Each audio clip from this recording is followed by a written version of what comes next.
দেখ, এইভাবে আমি পারছি না। I am really frustrated about this.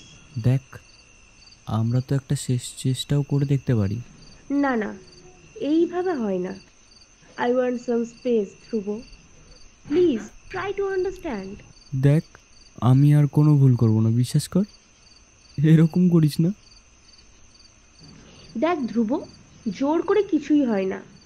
বালিকে তুই যতই শক্ত মুঠো করে ধরবি, ততই হাত থেকে পড়বে। আমার মনে হয় আমাদের দুজনের ভালোর জন্যই দূরে সরে আসা উচিত। আমার ভুলটা কোথায় সেটা তো বল। তোর কোথাও ভুল নেই, ভুলটা আমার। হয়েছে? তো তোর ভুলটা কোথায়? আমি ভুল সময় রিলেশনে চলে এসেছি। দেখ, তুই কেন এমন করছিস? প্লিজ ছেড়ে যাস না আমায়। আমি তোকে ছাড়া বাঁচতে পারবো না। আমার আসার আগে তুই বাঁচিসনি বল। প্লিজ যাস না। আমার মনে হয় আমরা এখনো তৈরি নই রিলেশনের জন্য। তুই যদি আমার অপেক্ষা করতে পারিস, তাহলে হয়তো আমি আবার কোনোদিন ফিরে আসবো।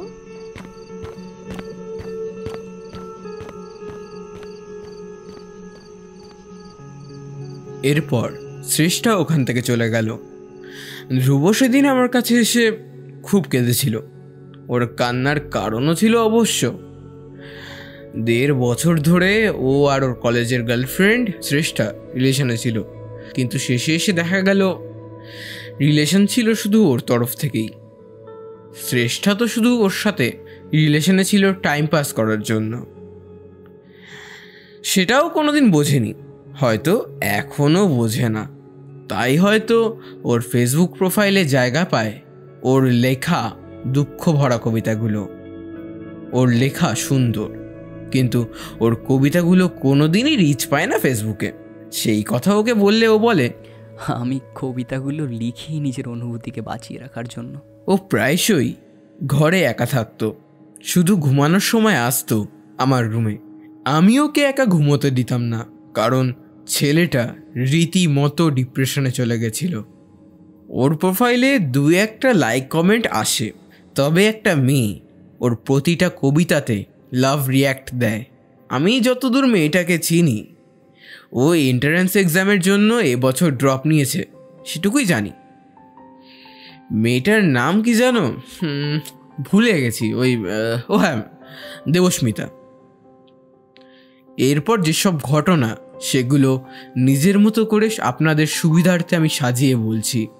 যতদূর আমি জানি, সেই সময় দেবস্মিতার আগে একটা ক্রাশ ছিল, বাট ভয়ে কোনো দিন সেটা কনফেস করতে পারেনি। সেই জন্যই প্রায়শই ওর মন খারাপ থাকতো।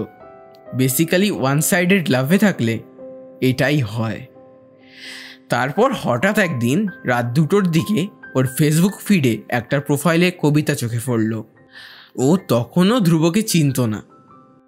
রাত্রিরা যখন নিশ্চুপ প্রায়, অশ্রুধারারা তার অন্তিম ঠিকানায়, কার্নিশে পড়ে থাকা আধপোড়া স্বপ্নগুলো, হাজার কথার মাঝে ভুলে যাওয়া আমার না বলা কথাগুলো।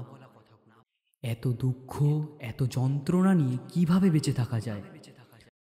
হাজার রং, তবু তোমার স্মৃতিগুলো কেন সাদা কালো প্রায়? হাজার বছর পেরিয়ে গেলেও তোমার ভালোবাসা নামক অভিশাপ হবে না ফিকে। আজ তাই তোমার স্বপ্নগুলো আমার মনে অবনতির দিকে। তোমার লেখা বাকি চিঠিগুলো পাঠাই কোন ডাক অফিসে। হাজার মৃত্যুর ঠিকানা তবু আমার ঠিকানা তোমার ভালোবাসা নামক বিষে। এই কবিতাটাই ছিল বোধহয়। এই কবিতাটা পড়ার পর ওর প্রোফাইলে ঢুকে আরও বেশ কয়েকটা কবিতা পড়ল দেবস্মিতা। খুব ভালো লাগলো ওর। তারপরও দেখলো ওর বেস্ট ফ্রেন্ড তানিয়া ও ধ্রুবর মিউচুয়াল ফ্রেন্ডে রয়েছে। তাই ও ভাবলো যে এখন কি একটা ফ্রেন্ড রিকোয়েস্ট পাঠাবে এত রাতে। তারপরও ভাবে, ধুর চাই, যা হবে দেখা যাবে। কিন্তু বেশিরভাগ সময় যেটা হয় সেটা আর দেখা যায় না, সেটা আলাদা ব্যাপার। যাই হোক, এরপর ফ্রেন্ড রিকোয়েস্টটা পাঠালো দেবস্মিতা। ঠিক 20 মিনিট পর, তখন 2:41 বাজে, একটা নোটিফিকেশন এলো ওর ফোনে। Dhrubajit Sen accepted your friend request. তারপরও ভাবলো যে একটা টেক্সট তো সে করতেই পারে, তাই ও লিখলো, হাই, আই এম দেবস্মিতা। তোমার কবিতাগুলো পড়লাম, খুব ভালো লাগলো আমার। যখন 2:46 বাজে তখন জবাব এলো। Thank you. দেবস্মিতা অনেক ভেবে একটা রিপ্লাই দেয়। তুমি কি সাধারণত এরকমই রাত জাগো? হ্যাঁ, ওই বলতে পারো। তুমি? আমিও জাগি। আচ্ছা। এরপর দুই পক্ষই চুপ। নীরবতা কাটাতে দেবস্মিতা একটা উদ্ভট প্রশ্ন করে বসে। আচ্ছা, একটা কথা জিজ্ঞাসা করতে পারি, যদি কিছু মনে না করো? হ্যাঁ, পারো। এত দুঃখ ভরা কবিতা কেন লেখো তুমি? ধ্রুব ভাবে, এ কিরকম প্রশ্ন রে বাবা। দুঃখ ভরা জীবন, তাই। ও আচ্ছা, তাহলে গুড নাইট, পরে কথা হবে। দেবস্মিতা একটু অপ্রস্তুত হয়ে পড়ে। আচ্ছা, গুড নাইট। দেবস্মিতা ভাবে যে হয়তো ওইভাবে কথাটা বলা উচিত হয়নি ওর, কিন্তু ধ্রুবকে প্রথমবার কেউ ওর কবিতা সম্বন্ধে এরকম প্রশ্ন করেছে বলে ও একটু ভ্যাবাচাকা খেয়ে গেল, তাই হুট করে কনভারসেশন থামাতেও বাধ্য হলো।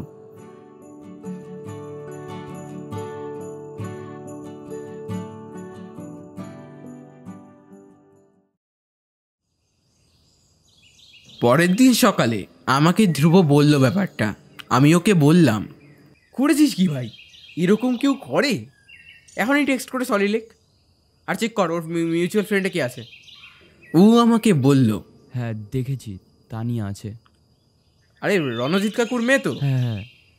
এরপর ও দেবস্মিতাকে টেক্সট করে, গুড মর্নিং। সরি, কাল হুট করে ওরকম বিহেভিয়ার করা উচিত হয়নি আমার। 2 মিনিট বাদে ওর রিপ্লাই এলো। ও আমাকে টেক্সটটা দেখিয়ে বলল, এবার কি করবো দা? ওকে বল একটা কথা জিজ্ঞেস করতে পারি? কিন্তু কেন? হ্যাঁ, যেটুকু বলছি সেটুকু কর না। ও লিখে মেসেজটা সেন্ড করলো। তারপর ওই পাশ থেকে জবাব এলো, বল তানিয়া ওর কে হয়? ধ্রুব লিখলো, বলছি, তানিয়াকে দেখলাম তোমার ফ্রেন্ড লিস্টে, ও তোমার কি হয়? দেবস্মিতা বলল, ও আমার বেস্ট ফ্রেন্ড, স্কুল লাইফ থেকে। ও আচ্ছা। দেবস্মিতা ওপাশ থেকে বলল, তোমার কি হয়? আমার একটা কাকুর মেয়ে। ও, তার মানে তো তোমরা এই আশেপাশেই থাকো, ওই জন্যই তোমার মুখটা চেনা চেনা লাগছিল। কিন্তু দা, আমার তো কোনো প্রোফাইল পিকচার নেই, তাহলে কি করে দেখলো? গাধা, ওই 4 বছর আগে একটা ফটো পোস্ট করেছিলিস না, ওইটাই দেখেছে। তার মানে এই তো শোনা, ঠিক বুঝতে পেরেছো। হ্যাঁ, ওই নারী তোমাকে স্টক করছিল। কিন্তু কেন? সেটা আমি কি করে বলবো বল? বাকিটা তুমি দেখো বস, আমি গেলাম ব্যাংকে, আজকে অনেক লেট হয়ে গেছে তোর চক্করে।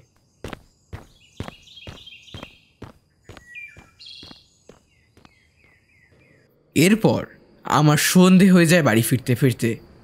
এসে আমি জিজ্ঞেস করি ওকে, তো জল কদ্দূর গড়ালো? এই এখন হোয়াটসঅ্যাপে কথা হচ্ছে।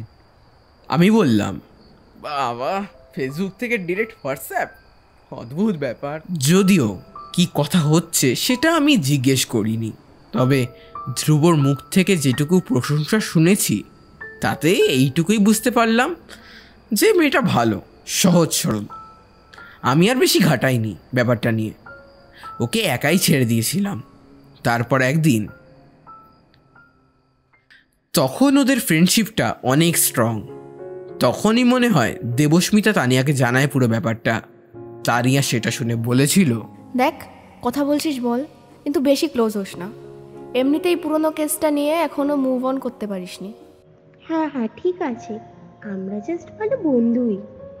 কিন্তু এটা দেবস্মিতা কতটা সত্যি বলেছিল আর কতটা মিথ্যে বলেছিল এটা শুধু ওই জানে। একদিন রাত্রেবেলা, তুমি জানো, আমি একটা মেয়েকে খুব ভালোবাসতাম, আমরা ইভেন রিলেশনশিপেও ছিলাম, কিন্তু জানি না কেন হঠাৎ মেয়েটা আমাকে ছেড়ে চলে গেল। আমিও একটা ছেলেকে খুব ভালোবাসতাম জানো, কিন্তু রিজেকশনের ভয়ে কোনোদিন বলতেই পারিনি। আমার মনে হয় কনফেস করা অনেক বেটার একটা অপশান। অ্যাটলিস্ট ওতে পরে রিগ্রেট ফিল হয় না যে ইস, আমি যদি সেদিন কনফিউজ করে দিতাম তাহলে আজকের রাজটা হয়তো অন্যরকম হতো। আমি জানি ব্যাপারটা অত সহজ নয়, বাট হ্যাঁ, নিজেকে সারা জীবন কষ্ট দেওয়ার থেকে কয়েকদিন কষ্টের মধ্যে থেকে সারা জীবন ভালো থাকা অনেক ভালো একটা অপশন। হ্যাঁ, তোমার কথাটা তো ঠিকই, কিন্তু ওইটুকু সাহসী অনেকের মধ্যে থাকে না গো, যেমন আমার ছিল না। এরকম নিজেদের জীবনের অনেক দুঃখ কষ্ট ভাগ করে নিত ওরা নিজেদের মধ্যে। যদিও দেবস্মিতা কোনোদিনই ধ্রুবর খুশির ভাগটুকু চায়নি। ওর দাবি ছিল ধ্রুবর দুঃখের ভাগের উপর, কারণ ও মনে করতো ধ্রুবর দুঃখের ভার যত নেবে ততই ধ্রুব ভালো ফিল করবে। আর এটাই যেন ওর জীবনের একটা উদ্দেশ্য হয়ে দাঁড়ায়। আর বহুদিন পর ধ্রুবও হয়তো এমন কাউকে পেয়েছিল যে ওকে ভালোভাবে বুঝতে পারে, ওর কবিতাগুলো ছাড়া।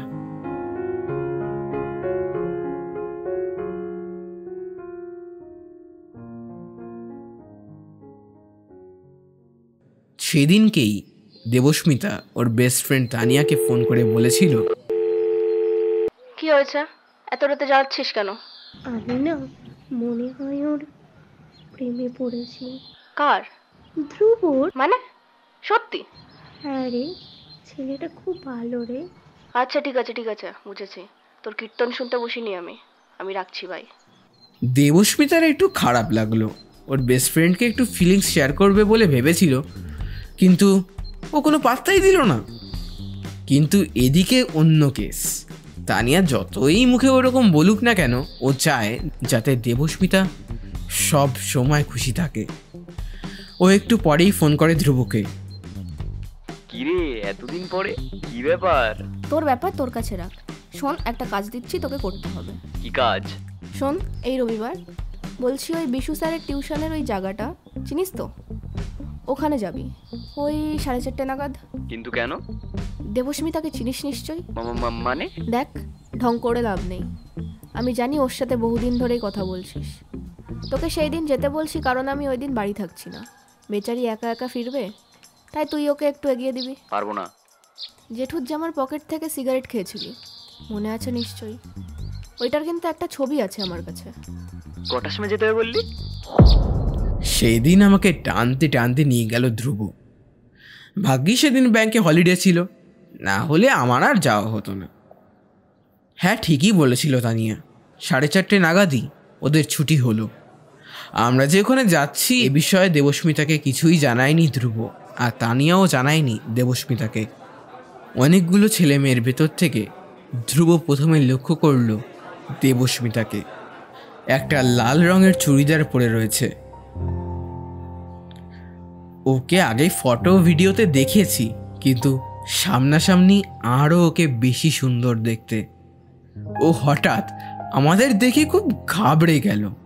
তারপর ও আমাদের সামনে আসতেই ধ্রুব বলল, কেমন আছো?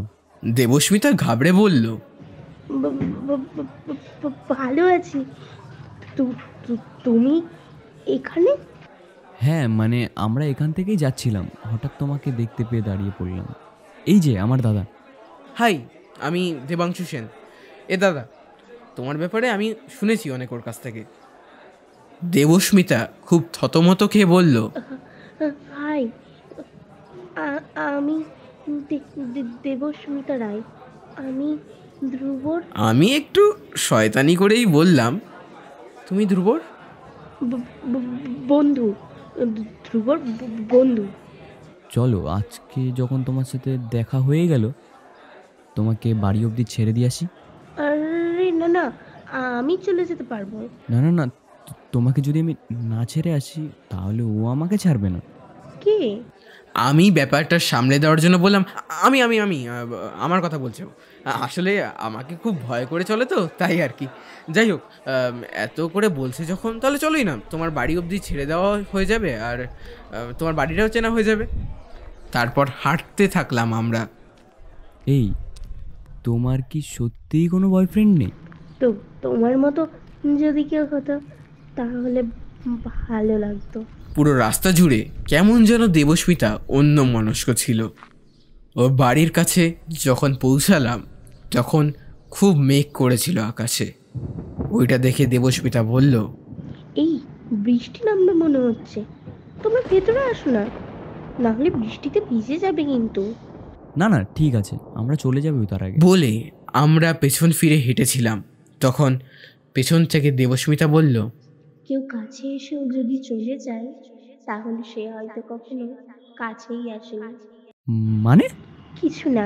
বলে বাড়িতে ঢুকে গেল দেবস্মিতা। আমরা দুজন দুজনের মুখের দিকে তাকালাম, তারপর জলদি হাঁটা শুরু করলাম। কিন্তু শেষ রক্ষা হলো না। কিছু দূর যাওয়ার পরই তুমুল বৃষ্টি নেমে এলো। আমরা পুরো ভিজে গেলাম। তারপর কোনো রকমে একটা দোকানের ছাউনির নিচে দাঁড়ালাম। একটু পর আমাদের দেখা সেই ছায়ামূর্তিটি এক হাতে একটা ছাতা নিয়ে দৌড়াতে দৌড়াতে এসে হাজির হলো ওখানে। তখন ধ্রুব ঠক ঠক করে কাঁপছে। আমি যেহেতু টি শার্টের উপর একটা শার্ট পরেছিলাম তাই অতটা ভিজিনি, কিন্তু ধ্রুব ভিজেছিল ভালো মতোই। দেবস্মিতা এসেই ধ্রুবর উপর অভিমানের সুরে বলল, একটা কথা বললি শোনো আমার, এবার আজকে জ্বর আসলে কি হবে বলো তো? বলতে বলতে ও নিজের ওড়নাটা দিয়ে ধ্রুবর মুখ মুছে দিতে থাকলো। আমার উপস্থিতি হয়তো ভুলেই গেছিল, তাই এরকম করছিল। আমি তখন একটু দূরে সরে এসে মেয়েটার সরলতা দেখতে থাকলাম। আমি বুঝতে পারলাম না মেয়েটা এত কেন উত্তেজিত ধ্রুবকে নিয়ে। তবে কিছু কিছু ব্যাপারে প্রশ্নের উত্তরের চেয়ে হয়তো প্রশ্নটাই বেশি প্রিয় হয়ে ওঠে আমাদের কাছে। আমার ক্ষেত্রেও হয়তো সেটাই হয়েছিল।